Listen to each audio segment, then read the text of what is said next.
창세기 단어별 원어강의 오늘은 동산 중앙에 있는 이 말씀을 가지고 함께 은혜를 나누겠습니다. 창세기 3장 3절입니다. 동산 중앙에 있는 나무의 실과는 여호와의 말씀에 너희는 먹지도 말고 만지지도 말라 너희가 죽을까 하노라 하셨느니라. 하와가 뱀에게 한 대답입니다. 여자는 지금 동산 중앙에 있는 나무가 어떤 나무에 나는 것은 정확히 알지 못합니다. 왜냐하면 하나님이 금하신 나무가 어떤 나무인가를 말하지 않고 그 나무가 있는 위치에 대해서만 지금 말하고 있기 때문입니다. 하나님이 금하신 나무가 어떤 나무인가 어떤 나무인가에 대해서는 말하지 않고 그 나무가 있는 위치에 대해서만 지금 여러분 창세기 3장 3절에서 말하고 있는 것을 여러분 아시고 계시죠. 동산 중앙에 있는 뱀은 여기서 여자가 금목, 그 하나님이 금하신 나무가 어떤 나무인지 알지 못하고 있다는 사실을 간파합니다. 그러므로 하나님의 말씀의 의미를 정확히 이해해야 뱀의 미혹에 넘어가지 아니합니다. 오늘 이 영상을 듣는 여러분들도 마찬가지입니다. 이것은 하와 그 옛날 그 한 여자의 이야기가 아닙니다. 바로 우리들의 현재 모습입니다. 여러분은 진정으로 하나님의 말씀의 의미를 정확히 알고 있냐 하는 것입니다. 여자는 지금 대충 알고 있습니다. 어디쯤 있는 나무 정도로만 지금 알고 있습니다. 우리도 역시 마찬가지입니다. 그 말씀은 이런 뜻이 아닐까요? 어떤 뜻인지는 정확히 모르고 전해주는 대로 전해지는 자의 스펙 때문에 믿고 있는 것은 아닌지요. 그러고는 다 아는 것처럼 착각하고 있는 것이 정말 이 시대의 신앙인들의 문제입니다. 그래서 선악과는 지금도 계속해서 먹고 있다는 사실을 왜 모르고 선악과를 먹게 했느니 선악과를 먹은 아담과 하와를 우리 원망하는데 정말로 어이가 없어도 큰 어이가 없습니다. 에덴 동산에서는 선악과를 노아의 홍수에는 고기를 먹되 핏째 먹지 말라. 광야 시대에는 부정한 것을 먹지 말라. 신약 시대에는 내 살과 내 피를 마셔라. 그리스도 시대에는 먹으라는 것을 먹지 않는 것이 먹는 것입니다. 동산 중앙에 있는 나무하면 상식적으로 선악과로 이해하고 있을 뿐입니다. 여자와 뱀은 서로 간에 이 나무를 선악과 나무로 알고 대화를 하고 있는 것입니다. 하나님의 의중이 무엇인지는 뱀과 여자에게는 중요하지 않습니다. 에덴 동산 중앙에는 어떤 나무가 있는지에 대해서도 그리 중요하지 않습니다. 그들에게 말입니다. 다만 금하신 나무에 대해서만 대화의 주제이고 관심의 대상일 뿐입니다. 오늘날도 그렇습니다. 하나님의 선하시고 기뻐하시고 온전하신 뜻이 무엇인지 분별하는 일은 그리 중요하게 생각들을 안 합니다. 다만 열심히 교회 다니고 충성하며 헌금 잘하고 착하게 살면 되는 줄 알고 있을 뿐입니다. 죄 안 지으려고만 발버둥 칠 뿐입니다. 그래서 열심히 착하게 사는 것뿐입니다. 그럼 과연 동산 중앙에는 무엇이 있을까요? 구경이나 한번 해보겠습니다.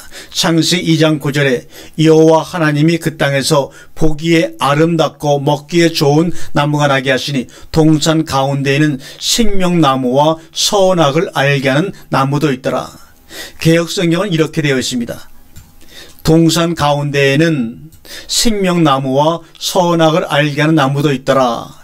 이렇게만 보게 되면 동산 가운데는 두 개의 나무, 두 그루의 나무가 있는 것으로 이해가 됩니다. 그러나 이렇게 보면 관점이 달라집니다. 선악을 알게 하는 나무도 있더라. 동산 가운데에는 생명나무와 지금 동산 가운데라는 단어가 어느 쪽으로 분리하는 것이 정말로 중요한 문제입니다. 동산 가운데라는 이 말이 단어가 생명나무를 수식해 주는 것이냐 아니면 선악을 알게 하는 나무를 수식해 주는 것이냐 그것도 아니면 생명나무와 선악을 알게 하는 나무를 동시에 수식해 주는 것이냐 지금 동산 가운데라는 단어가 어느 쪽으로 분리하는 것을 한번 우리는 고민해 봐야 되는데 본문은 와우 접속사 와우를 중심으로 문장이 3개가 됩니다. 한글 성경에서는 알 수가 없지만 우리가 원어 히브리어 성경을 보면 와우라는 접속사를 중심으로 이것은 그리고 뭐 이런 영어의 그리고에 해당되는 단어죠. 문장이 3개로 만들어집니다. 처음 문장은 콜레츠 모든 나무, 두 번째는 에츠하하임 즉 생명나무, 그리고 세 번째가 에츠하다트 즉 지식의 나무입니다. 이렇게 문장이 3개가 되죠. 그런데 세 문장의 세 나무가 다 형용사들을 가지고 있습니다. 형용사는 뭡니까? 명사를 수식해 주는 것이 형용사인데 이 모든 나무, 생명나무, 지식의 나무가 각각 다른 형용사들을 가지고 있습니다. 첫 번째 코레츠, 모든 나무는 보기에 탐스럽고 먹기에 좋은 이 코레츠를 수식하는 형용사고요. 그 다음에 세 번째 지식의 나무는 선과 악의 지식을 수식하고 있습니다. 그렇다면 두 번째 나무 에츠하임은 생명나무는 동상 가운데라고 하는 빼놓고 하간이 생명나무의 수식어가 되어야 마땅합니다.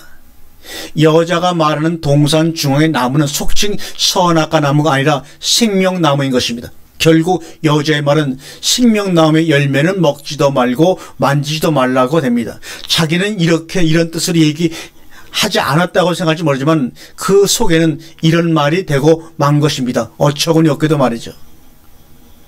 그렇기 때문에 뱀의 미혹에 걸려 들어간 것입니다. 자기가 지금 무슨 말을 하고 있는지도 모르는 상태 속에서 뱀이 원하는 대로 끌려가고 있는 것입니다. 생명나무의 열매는 먹지도 말고 만지지도 말라.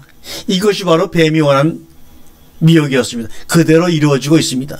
창세기 2장 10절에 선악을 알게 하는 나무의 실과는 먹지 말라. 내가 먹는 날에는 정령 죽으리라 하시니라. 금목, 금하신 나무입니다. 지식의 나무 즉 선과 악이라는 수식어가 따라붙는 나무가 분명합니다. 동산 중앙에 있는 이라는 수식어가 붙은 그 나무가 아닙니다. 그리고 금목에 대한 하나님의 말씀은 창세기 2장 17절이지 9절이 아닙니다. 그런데 이런 오해가 왜 생겼는가? 개혁성경이 번역한 대로 이해하기 때문에 발생되는 사건입니다. 그래서 번역이 참으로 중요합니다. 창세기 2장 9절은 다시 번역돼야 합니다. 어떻게 해요? 창세기 2장 9절은 주어 동사의 목조가 셋인 여러분이 너무나 잘 아는 영어의 삼형식 문장입니다. 주어, 동사, 목적어. 여호와 하나님이라는 주어와 나게 하시니의 동사의 세 종류의 나무가 목적어로 나옵니다. 다만 목적어 셋에 각각 수식어가 붙어서 목적어 단어를 수식할 뿐입니다. 단어 수는 많고 길어도 형식은 간단합니다. 우리가 영어 문법 시간에 배우지 않았습니까? 아무리 문장이 길어도 삼형식은 삼형식입니다. 풀어서 설명하면 이렇습니다. 여호와 하나님이 그 땅으로부터 보기에 탐스럽고 먹기에 좋은 나무와 동산 중의 생명나무와 선악의 지식나무를 나게 하시니라. 이것을 현대어 성경으로 한번 읽어볼까요? 여호와 하나님께서 그 동산에 아름다운 나무뿐만 아니라 맛있는 과일이 열리는 나무도 자라나게 하셨다. 또한 동산 한가운데는 따먹으면 생명을 주는 열매가 열리는 나무와 따먹으면 무엇이 좋은 것이고 나쁜 것인지 알게 해주는 열매가 열리는 나무도 자라나게 하셨다. 어느 정도 약간 더욱더 정확하게 해석을 한 것 같습니다. 공동 번역을 보겠습니다. 야훼 하나님께서는 보기에 좋고 맛있는 열매를 맺는 온갖 나무를 그 땅에 돋아나게 하셨다. 또 동산 한가운데는 그 생명나무와 선과 악을 알게 하는 나무도 돋아나게 하셨다. 한글 킹 제임스 버전입니다. 주 하나님께서 보기에 즐겁고 양식으로 좋은 모든 나무를 그 땅에서 자라게 하시니 동산 가운데는 생명나무와 선과 악의 지식의 나무도 있더라. 또 킹 제임스 버전 영어 버전을 보겠습니다. 전체를 읽지 않고 그 부분만 읽겠습니다. The tree of life also in the midst of the garden. The New King James 버전입니다. The tree of life was also in the midst of garden. AS 버전입니다. The tree of life also in the midst of garden. NASAV 버전입니다. The tree of life also in the midst of garden. DBY 버전입니다. And the tree of life in the midst of garden. RSV입니다. The tree of life also in the midst of garden. NIV입니다. 우리 가장 많이 요새 보고 있는 영어 성경이죠. In the middle of the garden where the tree of life and the tree of the knowledge of God and the evil. 그러면 동산 중앙이라는 말이 무슨 뜻인가? 순전히 장소의 위치를 말하는 것인가? 아니면 다른 숨은 뜻이 있는가? 중앙 또는 가운데로 번역되는 빼놓고라는 단어가 어떤 때 다른 문장에서 쓰이는지를 살펴보게 되면 우리가 알 수가 있죠. 창세기 1장 6절에 가장 먼저 나옵니다. 하나님이 가라사대 물 가운데 궁창이 있어 물과 물로 나누게 하시니 물 가운데 빼도크입니다. 이 단어가 구약성경에서 맨 처음 인용된 구절이 바로 이 구절인데, 여기서 말하는 빼도크는 물이라는 존재의 중심, 물이라는 존재의 중심을 말하고 있고, 그 중심에 하나님의 보좌가 펼쳐진 궁창이 있다는 것을 말씀하고 있는 것입니다. 표면적 표현으로는 물 가운데 궁창이 있다면 바닷속의 용궁 정도로 생각할 수 있지만 결코 그런 뜻이 아닙니다. 물이라는 존재 중심을 얘기하고 있습니다. 두 번째, 이 단어를 사용한 절이 창세기 2장 9절로, 오늘 읽은 구절로 물 가운데에는 궁창이 있고 동산 가운데는 생명나무가 있다면 서로 상통하는 의미가 있다고 볼 수가 있지 않습니까? 물 가운데 궁창이라는 말은 물이라는 존재 중심을 얘기하고 있죠. 동산 가운데라고 하는 그것은 동산 가운데 뭔가 존재 중심에 생명나무가 있다는 것을 우리가 언뜻 이해가 되지 않겠습니까? 궁창과 생명나무는 당연히 연관성을 가지고 있는 성경의 키워드입니다. 그 다음에 우리의 시선을 붙잡는 것이 바로 창세기 3장 8절입니다. 거기에도 빼도크가 나옵니다. 한번 읽겠습니다. 그들이 날이 서늘할 때 동산에 거내시는 여호와 하나님의 음성을 듣고 아담과 그 아내가 여호와 하나님의 낯을 피하여 동산 나무 사이 빼도크 사이에 숨은지라. 동산 가운데가 아니라 나무 가운데입니다. 개역성경은 사이로로 번역하고 있지만 사이에란 단어는 히브리어에서 빼도크를 쓰지 않고 감격을 의미하는 벤을 사용합니다. 고로 사이에가 아니라 나무 중앙에 또는 동산 가운데가 되어야 할 것입니다. 그런데 우리말 성경들은 한결같이 사이에를 쓰고 있고 영어 성경도 어몽이나 인도 미스트를 쓰고 있으며 특히 영어 성경들이 공통적으로 나무를 복수로 쓰고 있다는 것입니다. 그러나 나무는 단수입니다.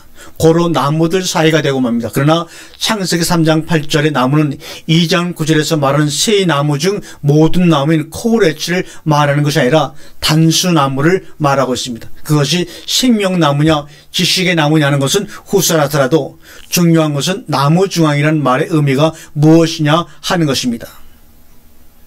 창세기 18장 24절에 그 성중에 빼도크 의인 50이 있을지라도 주께서 그것을 멸하시고 그 50인을 위하여 용서치 아니하시리까. 이 본문은 빼도크라는 단어가 어떤 의미로 쓰이는가를 드러내기로 하듯이 중앙에 또는 안에라는 의미가 무엇인가를 두 단어로 표현하고 있습니다. 이 절의 마지막 단어를 보게 되면 빼키르바가 있습니다. 이 단어도 그 안에라는 뜻을 가진 단어입니다. 그런데 이 단어가 대개 전미사를 가지고 있습니다. 다시 말하면 어디 안이냐 하는 것을 나타내기 위해서 성 안이라든지 사람 속이라든지 뱃속이라든지 하는 의미로 전미사가 동반되는 것은 장소나 위치적인 의미의 부사적으로 쓰이는 단어라는 것입니다. 그렇다면 빼도크는 장소 부사적 개념의 단어가 아니라는 것이 어느 정도 증명이 된 것입니다. 그러므로 동산 중앙에 있는 생명나무는 어떤 장소의 부사적 개념으로 쓰인 단어가 아니라는 것을 증명을 제가 시켜드린 것입니다. 결론적으로 말하면 의인 50이 그 성의 중심이라는 것입니다. 마치 물들의 중심이 궁창이고 동산의 중심이 생명나무인 것처럼 그 성의 중심이 의인이냐는 것입니다. 이럴 때 빼도크를 사용한다는 것입니다. 아멘.